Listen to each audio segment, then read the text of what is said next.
Sintoniza. Sintoniza o ar. Você para tudo o que você está fazendo com um balde de pipoca na mão. Senta no sofá e pega um controle na mão. Escolhe um filme e coloca o play. Pronto. Sintonizou em uma narrativa. O entretenimento pode desempenhar um papel importante na exploração de questões importantes na humanidade. Mesmo quando você faz uma simples pausa para ver um filme, em meio a tantas demandas diárias. A arte tem o poder de mudar o mundo? Como que um simples ato de assistir um filme tem o impacto de mudar a forma como vemos a realidade? Você já foi tocado profundamente por uma história que não era a sua, a ponto de mudar a sua própria realidade? E se começássemos a enxergar o cinema como um portal para a mudança que queremos no futuro?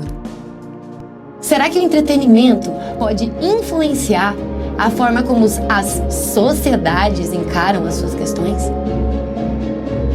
A arte é tão poderosa assim, a ponto de influenciar a mentalidade das pessoas, moldando valores e perspectivas.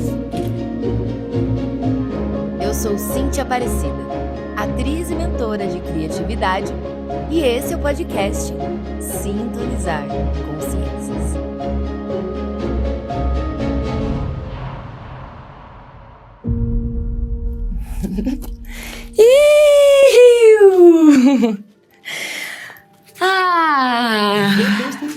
Gostou? Muito bom o texto. Foi surpresa para todo mundo. O sintonizado de hoje é um brilhante cineasta brasileiro. Nascido em Mairi, na Bahia, ele é um dos principais nomes do cinema da atualidade. Seu trabalho é reconhecido pela crítica e pelo público, sendo um importante representante do cinema brasileiro no cenário internacional. O homem que está aqui é estudado, viu? Ô bicho, senta que lá vem história, comunicação e cultura e cinema. Ele iniciou a sua carreira no cinema em 2007 e já no seu primeiro filme foi premiado em diversos festivais. No seu segundo, conquistou diversos prêmios, como o Grande Prêmio de Cinema Brasileiro de Melhor Roteiro Original. E depois disso, só deu tchau pra ladeira. Ih, fica pra trás. Chegou em Sundance, Guadalajara, Cannes, Gramado. E foi representante do Brasil com o filme Deserto Particular no mais desejado festival do mundo, o Oscar. Ele é um dos artistas brasileiros mais premiados da atualidade, justamente pelo seu modo humanista, vulnerável e forte de enxergar o mundo. Os seus filmes retratam como a realidade do país é, com muita identidade, violência, marginalidade e, recentemente, espiritualidade. No mundo repleto de histórias, o diretor de Cangaço Novo e de Cidade de Deus não apenas dirige, mas ele também nos desafia a direcionar a nossa própria narrativa aqui hoje. Hoje, ele, como um bom diretor, vai te sintonizar com verdades talvez inconvenientes e te fazer confrontar o seu papel na trama da sua própria vida. Bem-vindo, Ali Muritiba! Obrigado, Cíntia. Que baita introdução, hein? Uau, meu Deus! Eu me inspirei, amigo! Me fez parecer bem importante. Prazer estar aqui conversando contigo sobre criatividade, sobre espiritualidade, sobre o que você quiser conversar. A gente se conhece desde que você era uma pirralha, uma adolescente. E aí é muito bacana poder estar aqui agora trocando essa ideia com a mulher que você se tornou, com a artista que você se tornou. Então, vamos nessa. Obrigada, Ali. E esse aqui é um podcast diferente. Enquanto eu vou fazendo perguntas pra você, a gente vai jogando jogos que tem aqui. Tá bom. Tá bom? Tá bom. E aí, esse primeiro jogo é o Jogo da Criatividade. Aqui no nosso estúdio, a gente tem essa ampulheta. Tá vendo a ampulheta? Segura ela. Você que vai mexer nela. Ó, a gente vai desafiar o tempo da sua resposta com essa ampulheta, tá? A diversão é sempre manter a areia sempre em movimento. Tá bom. Nunca vai deixar esgotar completamente o tempo, tá? Vamos nessa. A tua missão é só responder emocionalmente essa parte do jogo com respostas ágeis e dinâmicas. Vamos nessa. Tá? E cada vez que você elaborar a sua resposta e você concluir ela, você mesmo pode virar a ampulheta. Tá bom? Quando você virar a ampulheta, ó, vira a ampulheta, esse som vai tocar. E você vai poder responder a próxima pergunta. Fechou? Vamos nessa. Então, bora. Que o jogo comece. Ali, as suas obras têm uma profundidade emocional muito rica e com muitas camadas. Você considera que os seus filmes são um espelho do que você sente? Quem é o Ali, pelo lado da câmera, que ninguém vê? O de dentro. Eu me expresso de maneira muito genuína nos meus filmes. As pessoas me perguntam de onde vem minha inspiração, se eu tenho um cineasta favorito, ou se eu tenho um escritor favorito. E eu costumo dizer, mas por verdade, que a minha inspiração é o que me cerca, o que me toca, o que me move, o que me motiva. Então, muito do que está contido nos filmes que eu escrevo e dirijo, principalmente nos que eu escrevo e dirijo, tem a ver ou com aquilo que eu fui, ou com aquilo que eu sou, ou com aquilo que eu busco. Então, eu diria que eu me revelo muito nos meus filmes. E essa revelação acontece já no processo de filmagem, no processo de realização. Eu tenho...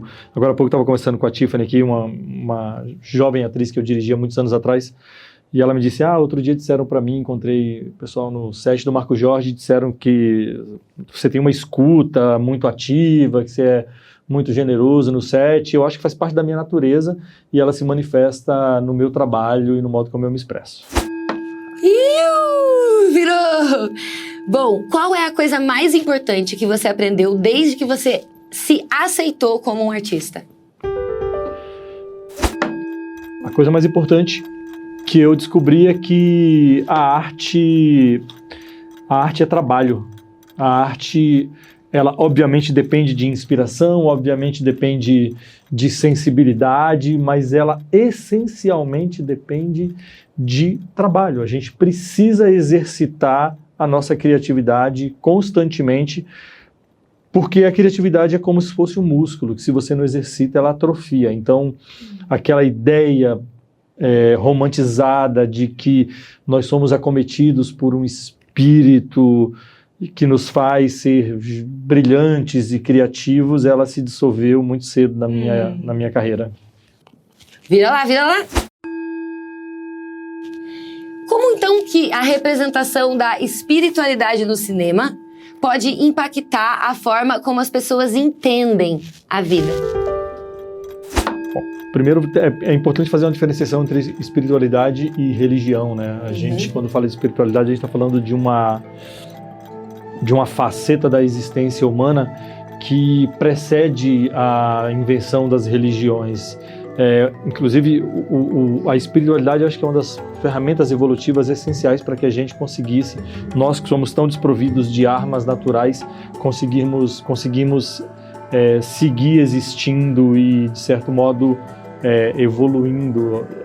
O fato de, em algum momento da nossa história evolutiva, conseguirmos elaborar um discurso e, com esse discurso, convencer outros iguais, outros seres humanos, a acreditar em algo que é intangível, impalpável e invisível, é mágico. E essa ferramenta evolutiva é que nos fez, de certo modo, estar juntos, nos agregarmos primeiro como família, depois como tribo, depois como polis, depois como sociedade. E acho que toda vez que a gente faz um filme, cria uma história em que, de alguma maneira, os desejos, os anseios e os temores humanos estão postos, a gente está lidando, de alguma forma, com essa faceta da nossa existência, que é a espiritualidade, que é a capacidade de crer em algo que extrapola o universo natural, material e tangível. Você se considera um homem de fé? Sim, eu sou um homem de fé, eu sou um homem espiritualizado, um homem de fé, muito embora não professe atualmente nenhuma religião. Já frequentei muitas religiões, desde religiões pentecostais até, sei lá, a Igreja do Santo Daime, passando pela Umbanda e pelo catolicismo. Acredito que nos últimos anos uma de minhas buscas pessoais tem passado muito pelo processo da espiritualização e do entendimento de como é que a espiritualidade pode me tornar uma pessoa melhor. Então, sou um sujeito de muita fé. Senão não faria cinema. É preciso ter fé para fazer cinema no Brasil. É mesmo. Essa todo mundo que respira concorda. Bom, então, nesse caminho da espiritualidade ainda, eu queria te fazer uma pergunta mais curiosa.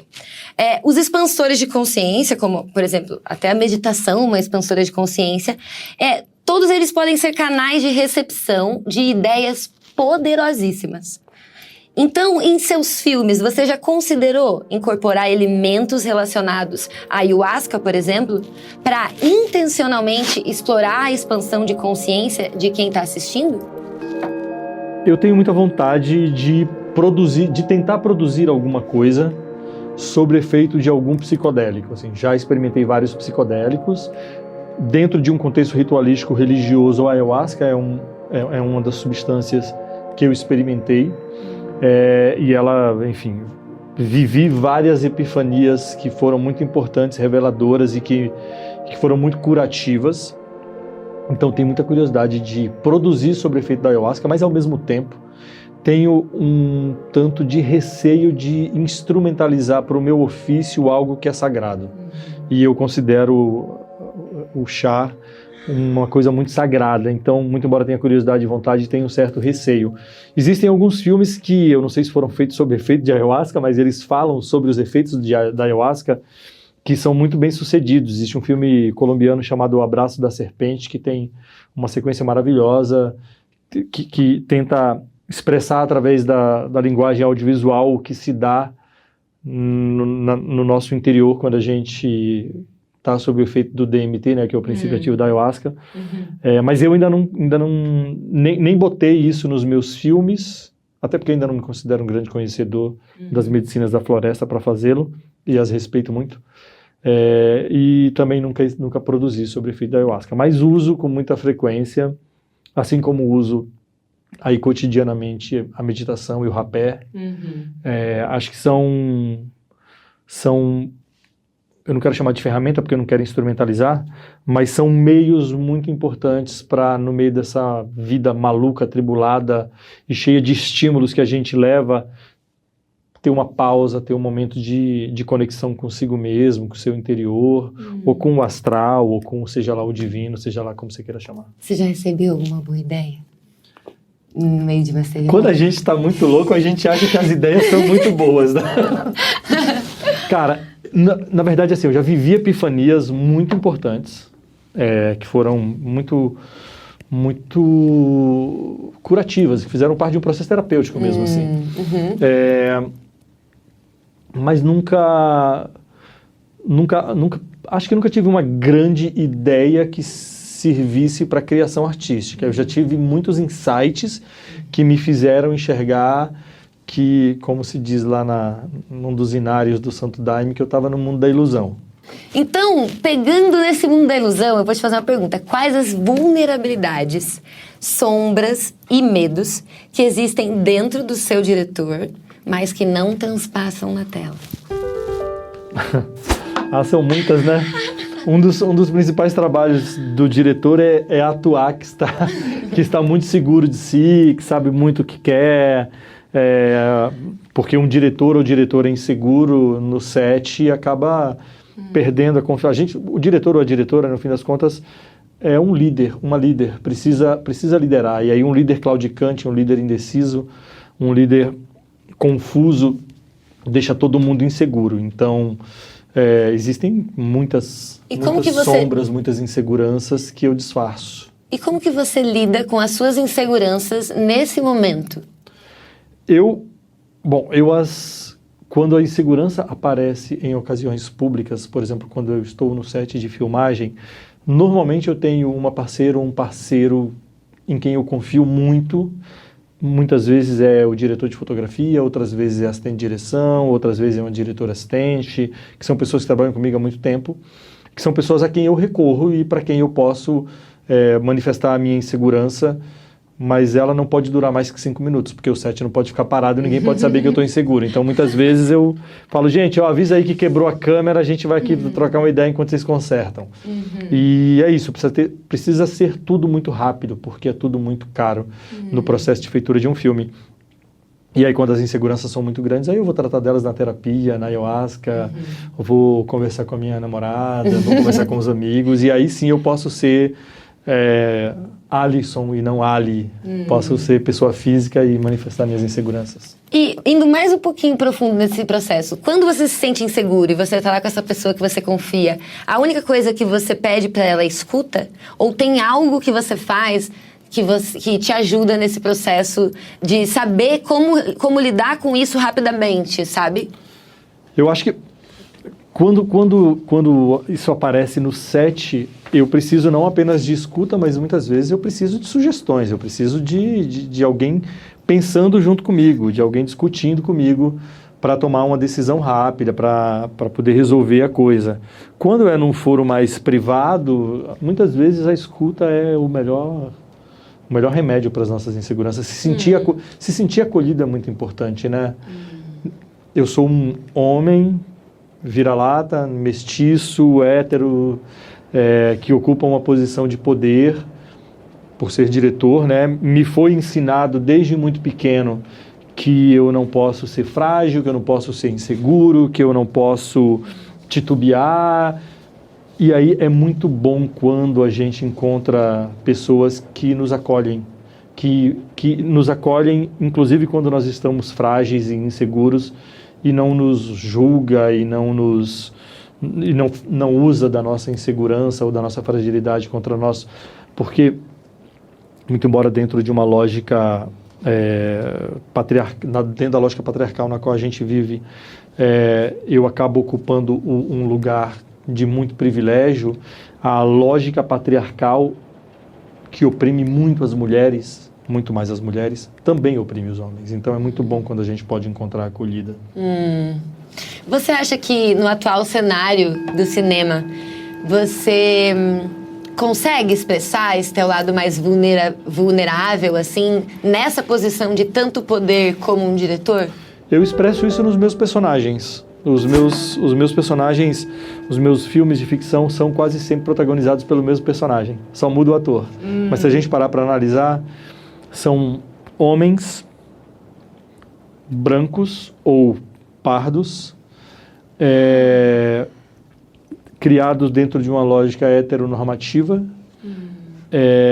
mas que tem uma sensibilidade muito grande que por conta dessa criação patriarcal teve que ser soterrada e que num determinado momento de crise precisa lidar com isso. Essa pessoa sou eu. Essa pessoa sou eu. Então, o René de Ferrugem, o Fernando de Para Minha Amada Morta, o Daniel de Deserto Particular, são facetas de minha personalidade que eu venho trabalhando de diversas formas, inclusive através da arte. Então, na sua vida, ali no real, no oficial, você está ali contendo os teus sentimentos e vendo eles se materializando nos seus personagens. Tem uma coisa mágica, e aí é curativo, assim, o processo de... Muitas vezes, quando a gente vê um filme, a gente se emociona, a gente se engaja, a gente esquece que está vendo um filme. Isso é o que a gente chama de catarse, né? Quando você suspende a sua existência e a realidade para viver uma outra existência, uma outra realidade. Quando eu estou escrevendo, normalmente é um processo catártico. E a catarse é muito curativa também. Então, quando eu estou escrevendo e, eventualmente, quando eu estou filmando, é muito tocante, é muito emocionante e é curativo também. Então, eu estou ali atuando como um diretor, mas, de certo modo, eu estou vivendo aquilo com muita verdade, sabe?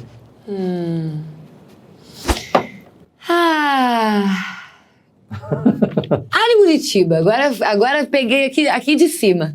Se você pudesse dar um conselho pro Ali jovem, estudando cinema em Curitiba, tentando conseguir, tentando entender o mercado, tentando estudar, e será que eu vou, será que eu não vou? Se você pudesse voltar lá atrás, olhar nos olhos do Ali jovem e dar um conselho, o que você falaria?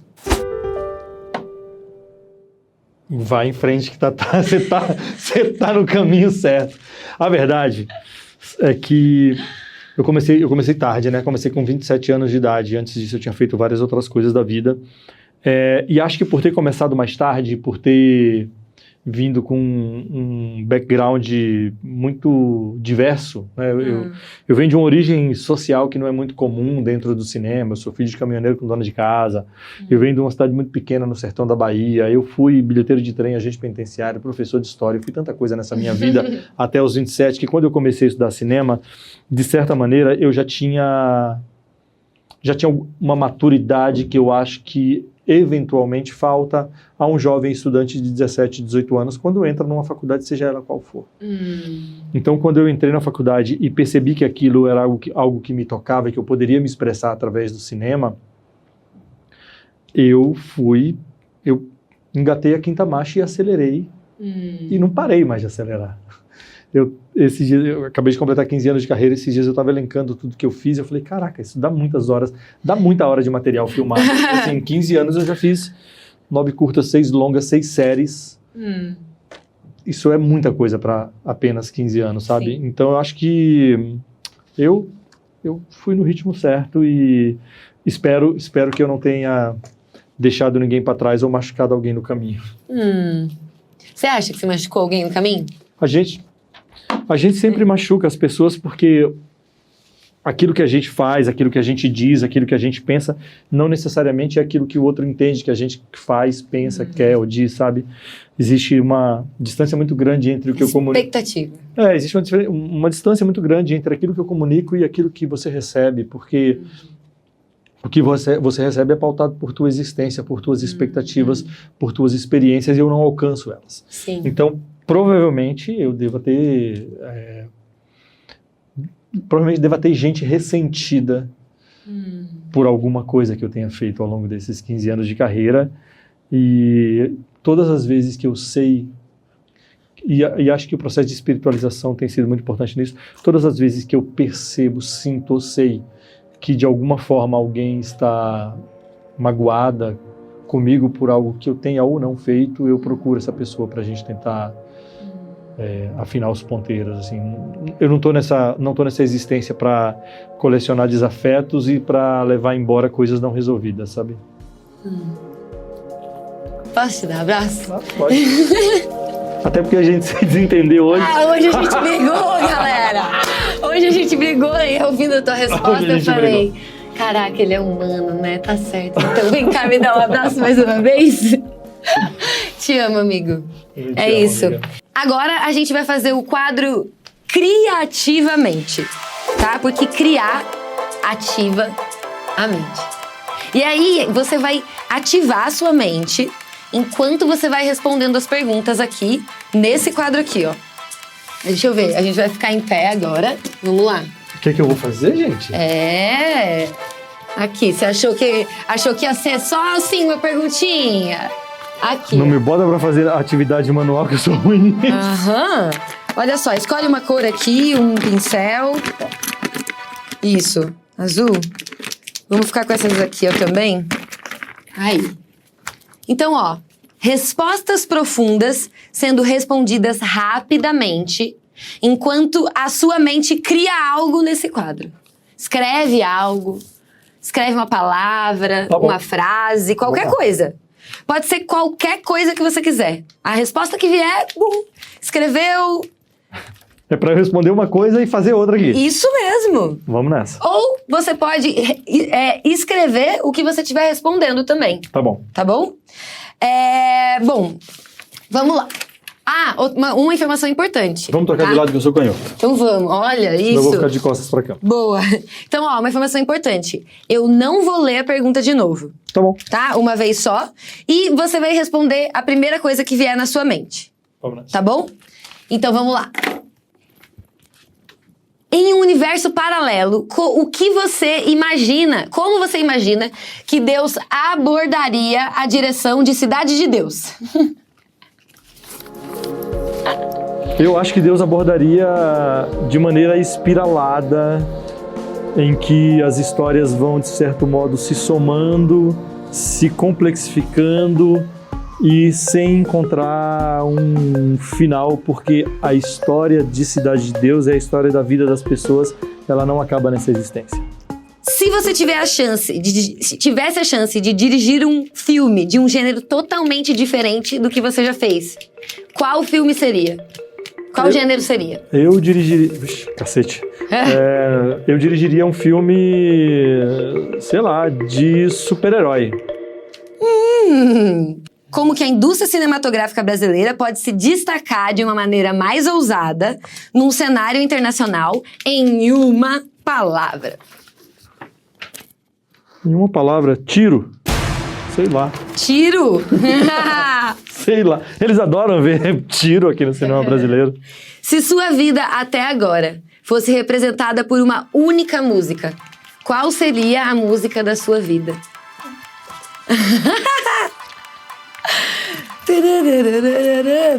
Meu Deus do céu, peraí. Ei! Uma do Djavan, não lembro o nome. Ai, quanto querer cabe no meu coração. É isso. Muito querer cabe no meu coração. Adoro essa música.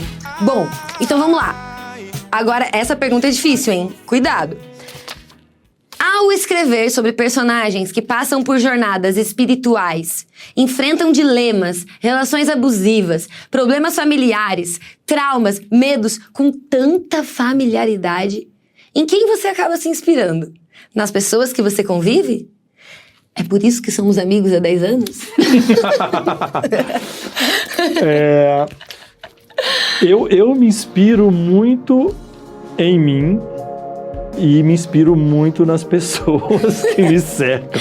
Isso é que é isso? Sei lá o que é isso, cara. Falei que eu não tenho nenhuma habilidade manual. Escreve uma palavra aí, amigo. Escreve uma palavra. Pensar e desenhar, puta merda. Bom, ó, vou zerar aqui, zerei e valendo. Como fazer para o cinema inspirar ação e não apenas conscientização? Essa eu acho bem difícil, assim, porque querer que o cinema tenha essa responsabilidade, né, de inspirar ação é tão difícil, mas isso aqui é uma claquete, eu juro que é uma claquete. Eu não sei se o cinema precisa inspirar ação, não. Ele pode inspirar ação, mas ele não precisa inspirar ação, não. Próxima. Você já considerou dirigir um projeto fora do formato tradicional, como, por exemplo, um filme na realidade virtual? Não, de jeito nenhum. Não.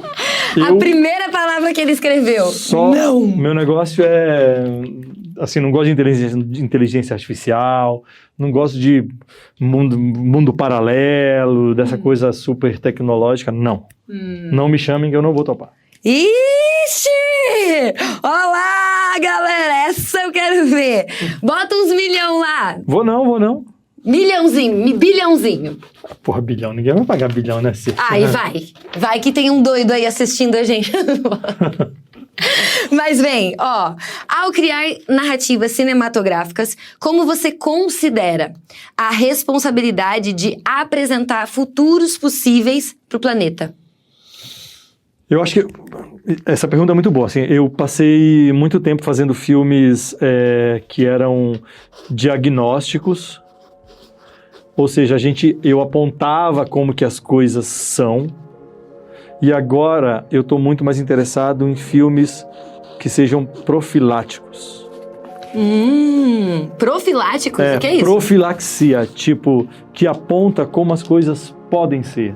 Devem ser. Assim, hoje em dia eu estou muito mais interessado em mostrar uma pessoa periférica, preta, pobre, sobrevivendo, do que uma pessoa preta e pobre morrendo, que é o que acontece na vida real. Então me interessa muito mais hoje em dia as narrativas que sejam propositivas e não apenas narrativas de como as coisas são. Boa ideia. Gostei dessa. Essa eu vou chegar em casa e vou anotar no meu caderno. Profilaxia. Adorei. Bom, você acha que experienciar uma narrativa pode ter impacto espiritual em quem tá assistindo? Ai, cacete, eu não tava... Você falou que não ia repetir. Sim! Vamos! Temos um não e temos um sim. Eu não prestei atenção quadro. na pergunta. Mandei um sim. Só que não ia repetir. Adorei! Então vamos lá. A próxima. Alguns dos seus filmes abordam temas espirituais ou existenciais. Como que você vê a espiritualidade guiando essas narrativas? Isso é muito recente na minha vida, na minha produção, na verdade. Só agora, bem pouco tempo, é que eu comecei a pensar um pouco nessa questão mais... Juro que isso é uma baleia. É uma baleia? Nessa questão mais existencial. Na verdade, existencial sempre foi, mas não, desde uma perspectiva quase que ligada à espiritualidade, mas a espiritualidade mais conectada com a natureza, é algo mais recente. O meu novo filme, o Barba Ensopada de Sangue, lida muito com essa questão, porque diz respeito ao momento que eu estou vivendo agora na minha vida, e é uma busca que eu estou trilhando. Se você pudesse escolher qualquer cineasta, vivo ou falecido, para colaborar com você num projeto, quem seria e por quê? Seria o Martin Scorsese, porque ele é para mim é um dos grandes realizadores vivos, e eu acho que eu teria muito a aprender com o Martin Scorsese. Mas obviamente isso não vai acontecer. Tá mais fácil o bilhão que você falou do que o Martin Scorsese colaborar comigo. Por quê? Por que você acha isso? Fé? Estamos falando sobre fé, não estamos? Estamos falando sobre fé. Aqui, ó, você colocou aqui, hein? Olha lá, tá gravado isso aqui. Vou até circular. Ele até falou, impossível. Olha, seu Ari bonitinho. Ele tá velhinho. Dá tempo, enquanto isso dá tempo. Bom, mas vamos lá. Como você lida com o feedback negativo das pessoas? Como que você se sente com esses feedbacks? Bom, eu sou um ser humano, então eu obviamente, a gente vive em busca de aprovação, né? Quando atuamos, quando dirigimos, quando trabalhamos, quando fazemos uma prova. Então, quando o feedback é negativo, inicialmente tem um impacto negativo, mas depois eu tento refletir para entender se esse julgamento faz sentido ou não, e em fazendo sentido eu uso isso como aprendizado. Hoje eu já tenho maturidade para poder julgar quando não faz sentido e simplesmente deixar passar. Então, no começo é mal, mas depois é bom. Aí, adorei! Nossa, saiu um não e um sim, um mal e um bom. Começamos bem. E o Martin Scorsese. E o Martin Scorsese no meio. Sim, adorei. Bom, Ari, você pode sentar aqui agora. Essa parte desse quadro a gente já finalizou, vou colocar aqui. Então agora a gente vai pro quadro 5 minutos, uma entrevista invertida. Essa ampulheta aqui é exatamente o tempo de 5 minutos, tá? Então, agora vai ser a entrevista invertida, onde durante o tempo dessa ampulheta, você vai entrar no papel do apresentador. Do entrevistador. Do entrevistador. E você vai poder fazer qualquer pergunta pra mim, qualquer pergunta que vier que você quiser. Tá bom. Tá bom? Bora. Por 5 minutos. Valendo. O que é que te move hoje, Cíntia? O que eu sinto. O que eu sinto é o que me move, sem dúvida nenhuma. E como é que isso que você sente, você é uma pessoa pública, uma pessoa influente, uma pessoa reconhecida, como é que o que você sente que te move tem reflexo na sociedade? Eu sinto que tudo que eu sinto é também uma forma de o todo se comunicar comigo, sabe? Todas as emoções que me visitam, tudo que chega até mim. E essas emoções, elas me inspiram sempre a criar algo, a materializar algo, a falar com alguém, a expressar o que eu sinto no mundo. E eu percebo que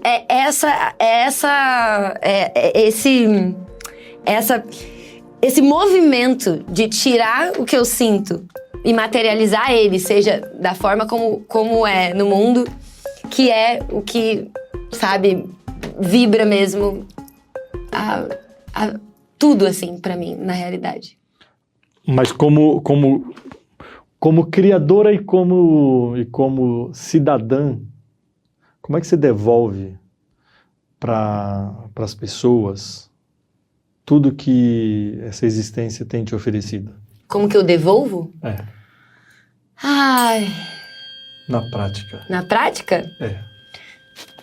Criando um podcast, chamando as pessoas que eu confio e que eu admiro para falar sobre as mesmas coisas que eu acredito, sabe? Criando um podcast vendendo um fígado, sabe? Uma primeira temporada que foi criada 5 dias atrás, com pessoas e aí, vamos fazer isso acontecer.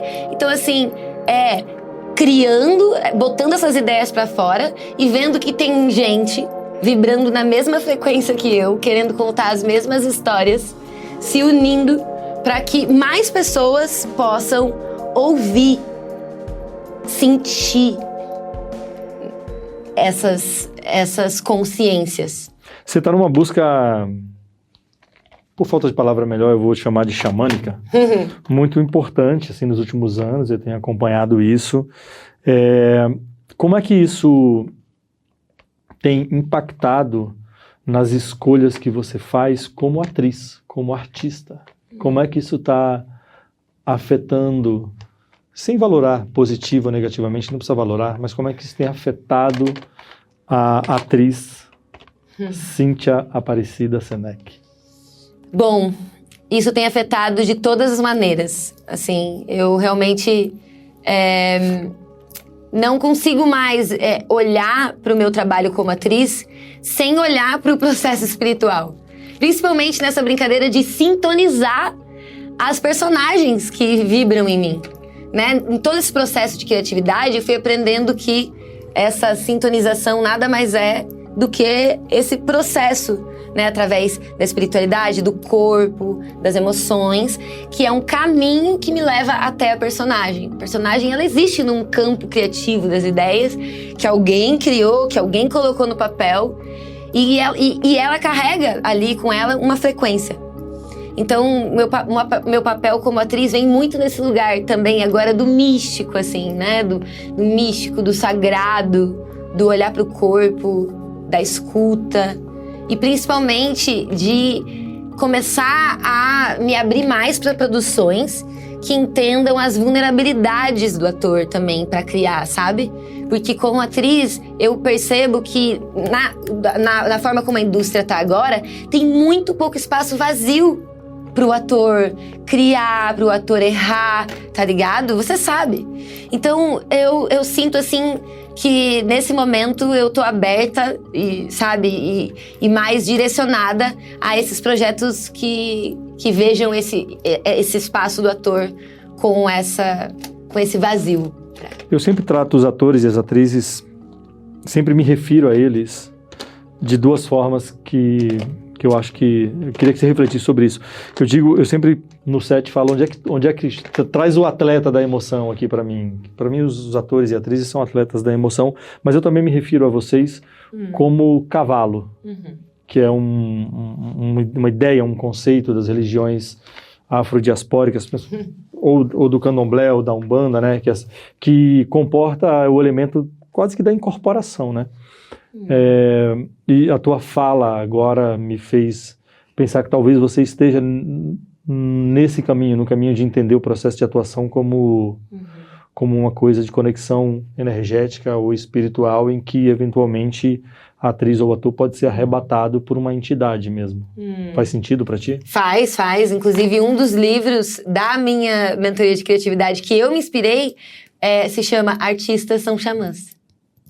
Então, enfim, tem toda essa ideia de que realmente a gente é só um canal de recepção e de emissão de uma mensagem. Assim como você, assim como eu, assim como todos que estão assistindo hoje. Bom, vamos lá. Olha, aqui a gente tem um quadro, Ali, e você não sabe o que vai acontecer com esse quadro aqui. Aqui no estúdio a gente tem um quadro que está sendo criado por todos os convidados. Todos que vão entrar aqui vão colocar alguma coisa, vão escrever alguma coisa nessa primeira temporada, tá?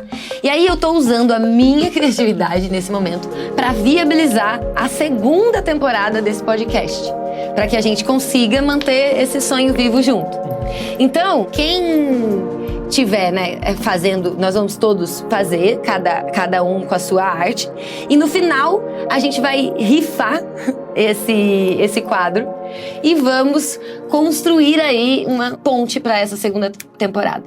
Sem patrocínio, sem investidor, apenas a força da nossa comunidade e de quem sintoniza com a magia da arte. Você que me ouve agora pode ser o sortudo que levará para casa não apenas esse quadro coletivo que a gente está criando aqui, mas sim também poderá levar a incrível sensação de ter contribuído para a existência da segunda temporada deste podcast.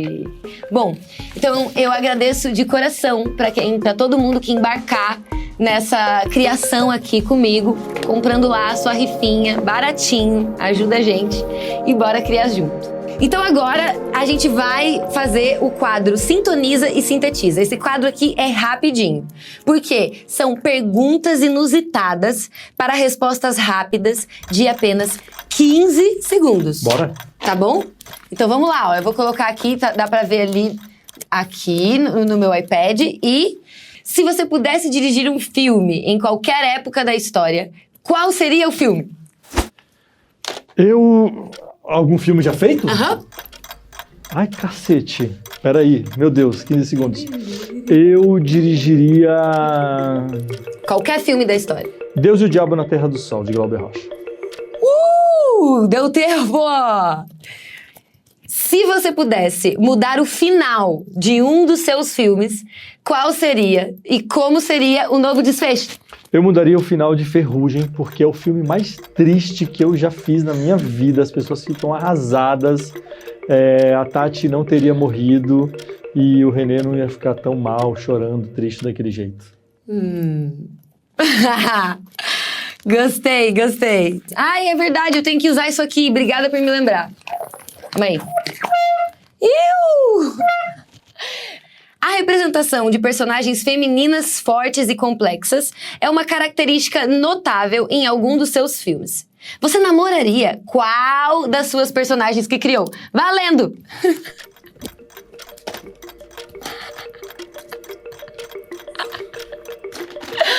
Eu namoraria Dinorah. Dinorah de qual? De Cangaço Novo. Aí, cara, boa, gostei. Zerou. Invente um título engraçado para algum filme famoso. Valendo!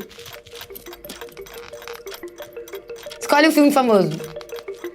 Essa eu vou perder, cara. Você fala um título engraçado. Um filme, fala um filme, qualquer filme. Pânico. Título engraçado. Engraçado. Pinico.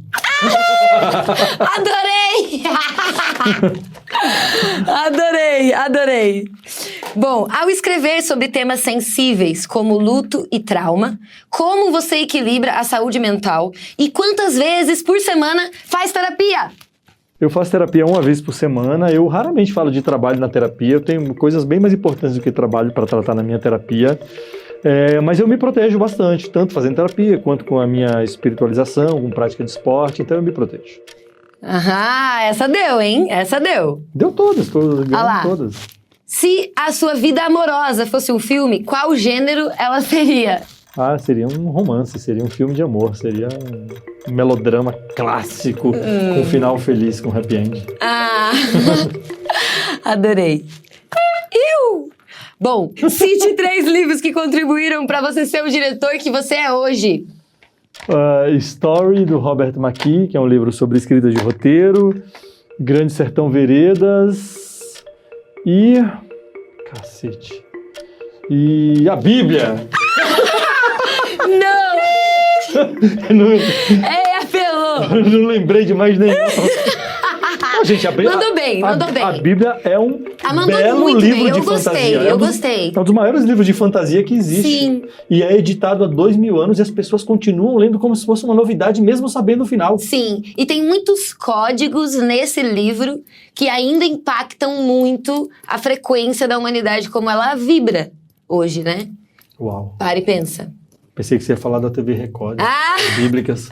Não, eu não tenho nada contra a TV Record, até porque essas narrativas da igreja... Não tenho nada contra a igreja. Não, mas eu não ia Record, falar mal, jamais. Sabe por quê? Porque, tipo, essas narrativas chegam numa galera com uma história de fé, com uma história que tá ali, né, nesse livro tão sagrado. Eu tenho profundo respeito, tanto pelas pessoas que leem, creem e acompanham a Bíblia, quanto pela Bíblia. A Bíblia é, de fato, um documento histórico muito importante e um dos livros de fantasia mais impressionantes já escritos. Eu queria agora finalizar agradecendo você muito pela tua presença, pela tua paciência, pela tua honestidade e principalmente pelo canal que você é na Terra. Talvez eu acredito que você nem consiga ainda enxergar o tanto que a tua arte toca ou chega nas pessoas. Eu quero te agradecer do fundo do meu coração, meu irmão, por você ser esse canal divino na Terra. Obrigado, minha amiga. Obrigada. Obrigada muito. É bom assinar o quadro. Então, assina aí, já bota teu nome. Bom, eu não te falei que o Sintonizado de hoje ia te fazer confrontar o papel na trama da sua própria vida. Isso aqui foi mais do que uma jornada de podcast. Isso aqui foi uma escuta cinematográfica guiada pela sua visão única e talentosa. Ali, a sua visão. Eu agradeço você do fundo do meu coração, do fundo do meu set de filmagem. Te agradeço. E pelo seu tempo e toda a sabedoria que você sintonizou aqui. E como assim, ó, sabe naquela coisa aqui na Fórmula 1? Dizem que na Fórmula 1, a primeira volta da corrida que você dá é o que determina a frequência de todas as outras voltas. Então, obrigada por você ser o diretor da frequência de largada desse podcast, dessa primeira temporada, desse programa, dessa loucura. Tomara que tenha sido uma bela primeira volta. Não, com certeza. Poxa, tá maluco, amigo. Você trouxe toda a expansão, você trouxe tanta coisa legal pra gente aqui hoje que eu tô pensando em mudar o nome do podcast pra Profilaxia. Não. Só em sua homenagem, o que você acha? Seu nome tá ótimo. Essa palavra é muito feia. O nome do podcast por favor, tá ótimo. Vamos lá. Eu adorei, mas tudo bom. Bom, você não apenas iluminou o set hoje, mas trouxe um toque mágico digno de uma cena de encerramento épica. Sua presença aqui foi como uma sequência após os créditos de um filme, deixando todos nós ansiosos para a segunda grande produção. Espero que você tenha gostado do roteiro da entrevista tanto quanto eu.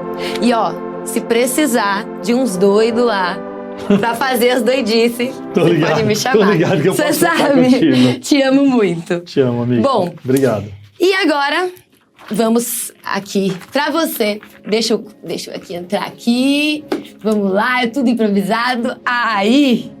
Bom, e pra você que viajou com a gente nessa narrativa cinematográfica com uma atriz e um diretor de cinema, foi uma delícia viver esse momento inesquecível com você. Compartilha com a gente aqui no canal e no Instagram do Sintonizar qual foi o momento da nossa entrevista que mais sintonizou em você, que mais te atravessou. Esse feedback faz toda a diferença pro canal. Lembre-se que todo um bom filme merece 5 estrelas, tá?